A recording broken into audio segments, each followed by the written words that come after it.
तशरीफ ला रहे हैं। स्टेज से अपनी ज़िंदगी का सफ़र का आगाज़ किया उन्होंने और फिर हमने उनको टेलीविज़न पे देखा। आजकल फिल्मों में भी काम कर रहे हैं। नबील।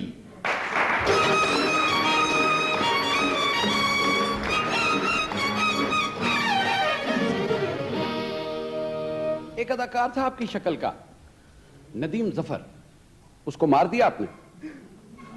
जी, उसे ख़त्म कर दिया मैंने। आप अपना आप भी मार के आए? जी। ये रोल कोई चैलेंजिंग था आपके लिए?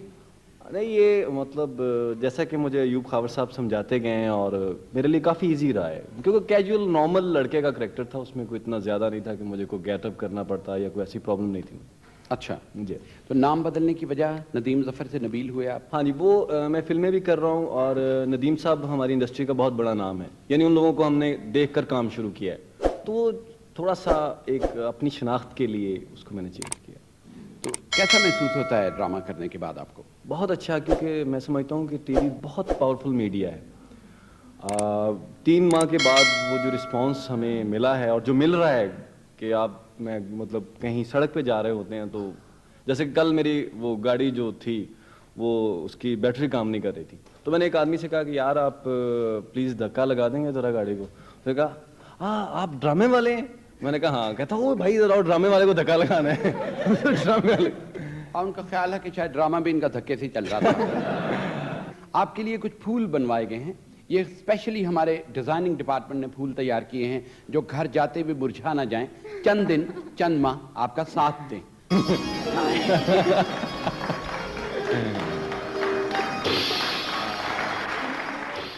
कमल कमल कमल, ये ड्रामा नहीं है, ये आम जिंदगी है, इसे शर्मिंदगी ना बनाओ।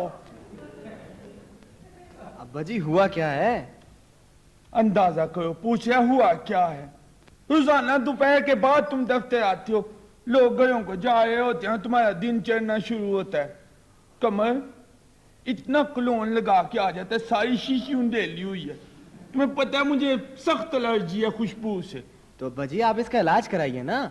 अब तो वैसे भी आपको पता है हर किस्म की एलर्जी का इलाज निकला है। वो मेरा दोस्त नहीं था वारिस, उसे फूलों से बड़ी सख्त एलर्जी थी। अब उसने अपना इलाज कराया, माशाल्लाह बिल्कुल ठीक है, बल्कि अब तो वो रोजाना रात को मोतिये के हार पहनकर फनून लतीफा की सरपरस्ती भी करता है। मोतिये के हार पहनकर फनून लतीफा की सरपरस्ती करता है? जी। अंदाजा करो।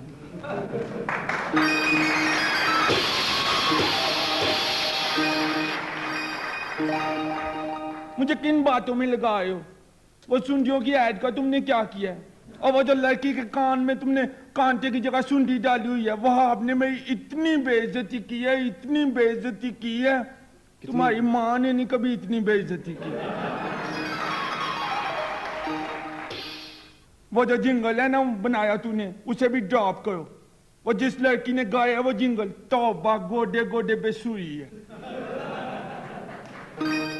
कब पता नहीं उसे मौसीकी का।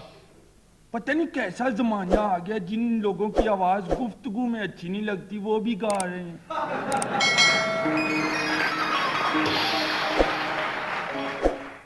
हाँ मुझे याद आया, वो हबीब साहब का फोन आया था कल। फोन ठीक हो गया? जी बिल्कुल। मुबारक हो, इस दफा तो 2 महीने के बाद ही ठीक हो गया। अच्छा वो कह रहे थे कि वो जो आइडिया था ना कोई चकोदरे जूस का, वो कह रहे थे कि वो आइडिया ड्रॉप कर दें। क्यों? वैसे अब्बा जी ये जो चकोदरा जूस होता है ये पिएगा कौन? ये तो बहुत ही खट्टा होता है। कमर आजकल हर आदमी को पतला होने का शौक है।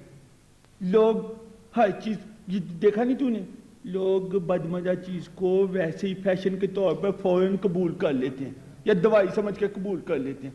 तूने 5 स्टार होटलों के खाने नहीं खाए? तो वाह, लोग वहां के खाने खा के भी अजीब अजीब से बाद में मुंह बना बना के एक दूसरे को दाद दे रहे होते हैं। Food was very nice. आओ पसीना बड़ा आ गया। सुहेल अहमद साहब तशरीफ लाइए। सुहेल साहब, हमने आपको शब्देग में देखा, आपको हमने फिशार के तालिब इल्म रहनुमा के रोल में देखा, आपको हमने दिन में देखा, ये बदरुद्दीन के रोल में। जी जी। आपको कौन सा रोल ज्यादा अच्छा लगा? उस वक्त वो अच्छा लगता था जी, अब ये अच्छा लगता है। नहीं, अगर हम ये कहें कि आपका वो फिशार वाला रोल ज़्यादा स्ट्रांग था तो आप क्या कहेंगे? जी, अगर एक ही किरदार के साथ प्यार करना शुरू कर दें तो फिर आगे बढ़ना शायद मुश्किल है। अब ये बताएं, अदाकारी शुरू कब की? आपको तो पता होना चाहिए, सबसे पहले मैं आपके दर पे ही गया था। भट्टी साहब मेरे शहर के हैं जी, मेरे बड़े भाई भी हैं। मैं सबसे पहले इनके पास गया था, इनको मैंने जाके कहा था कि मुझे एक्टिंग का शौक है। इन्होंने बहुत समझाया, लेकिन अच्छा, इनके बात पीछे। सुने, आपके साथ एक दोस्त भी था आपका, उसको भी बड़ा शौक था अदाकारी का। जी, अब वो तावीज़ धागा करता है, उसके तावीज़ धागे से अब लोग एक्टर बनते हैं। उसके तभी से लोग अब एक्टर बनना शुरू हो गए। आपके लिए फूल, ये अनीक के फूल हैं और आपके फूल आपको देख दीजिएगा।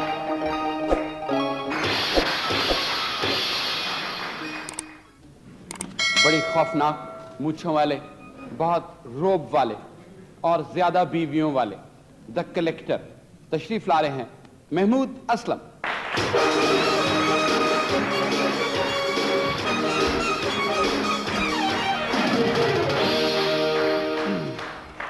महमूद असलम साहब, आप ये तालियां सुन रहे हैं आपके लिए। जी, आप देख ये भी रहा हूं। बताइएगा कि ये जो आपका रोल है, इसमें कोई चैलेंज था आपके लिए? बट सब चैलेंज दो तरह के थे।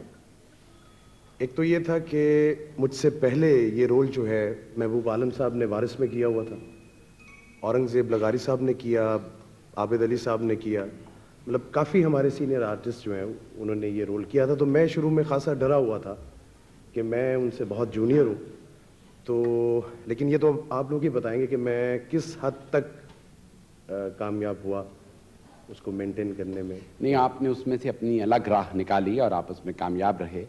आप ये बताएं कि किसी बड़े आदमी का कॉल है कि हर कामयाब आदमी के पीछे एक औरत का हाथ होता है।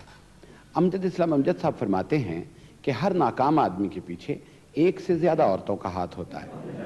तो आप ये बताइए कि आप कई औरतों के पीछे थे और कई औरतें आपके पीछे, आपकी कामयाबी का क्या राज है? सियासत।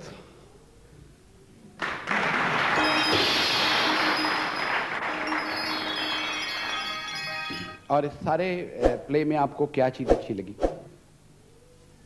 क्या से क्या मुराद आप? कौन सी बात आपको ज़्यादा अच्छी लगी? अच्छा,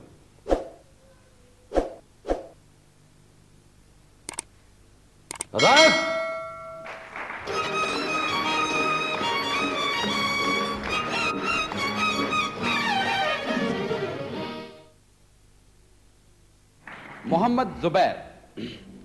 जुबैर को हमने पतन में बदमाश के रोल में देखा और फिर हमने शब्देक में देखा आपको, जी नहीं। ख्वाजा इंसान में।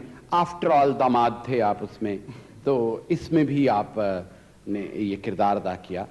तो आपको ओवरऑल कौन सा किरदार अपना अच्छा लगा? जो भी किरदार इंसान करता है, अगर वो उसको ईमानदारी से करे तो सारे अच्छे लगते हैं। तो इस किरदार में आपको क्या बात अच्छी लगी? इस किरदार में मुझे सरदार साहब का हुक्म मानना अच्छा लगा।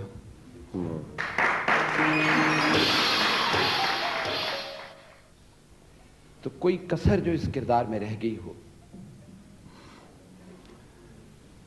कसर तो कोई ना कोई रह ही जाती है, लेकिन